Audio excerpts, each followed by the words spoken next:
matcha drink, and tinapa pasta. Sounds good, but tastes even better. Try it now here at Bean One. A slow, cozy break you didn't know you needed. Here, every moment feels like home.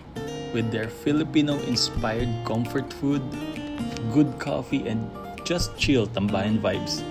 Perfect for family and friends, kwentuhan, or just unwinding like a true Juan.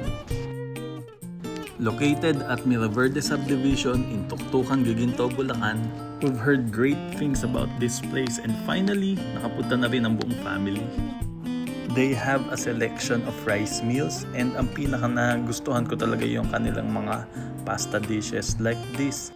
Beef tapa pasta and kanilang tinapa pasta na super favorite din. First time din nakapaglaro ng kids ng sungka kaya perfect talaga to for every occasion.